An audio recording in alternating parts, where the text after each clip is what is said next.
En ce 13 mars, les étudiants se sont invités dans la campagne électorale. La FEC et la FEUC, les deux principales fédérations étudiantes, ont dévoilé leur plateforme de revendication avec la ferme intention de mettre la pression sur le prochain gouvernement. Et on s'attend à ce que les partis politiques se prononcent sur ces revendications-là. Puis oui, l'une de nos demandes principales, c'est de continuer le travail qui a été fait suite au sommet sur l'enseignement supérieur. Pour nous, c'est un moyen d'action, c'est clair, là, pour s'assurer que nos recommandations trouvent une voie au sein du prochain gouvernement. Prochain gouvernement qui, s'il était péquiste, pourrait compter parmi ses membres les anciens leaders du Printemps érable, Martine Desjardins et Léo Bureau-Blouin. N'est-ce pas un risque de décrédibiliser la parole des fédérations étudiantes? Lorsqu'ils étaient présidents et présidentes, ils défendaient les positions qui étaient celles de leurs membres.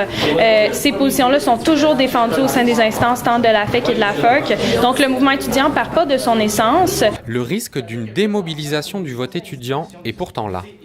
En réponse, la FEC et la FEUC ont réussi à faire installer des bureaux de vote au sein des universités. En 2008, c'était 38% de participation. En 2012, 62%. Il y a eu une amélioration, mais il faut continuer là, à ramener les jeunes voter. Et ça, c'est un outil extrêmement utile. Plus le vote étudiant sera massif, plus le prochain gouvernement les entendra. Et rien ne dit qu'une fois l'interminable hiver fini, un nouveau printemps érable ne viendra pas. Au Québec, on parle d'historique, là, 2012. Donc, on verra c'est quoi les enjeux qui vont devoir être poussés dans les prochaines années. On va avoir un gouvernement peut-être sur 4 ans, donc on verra là, à ce moment-là.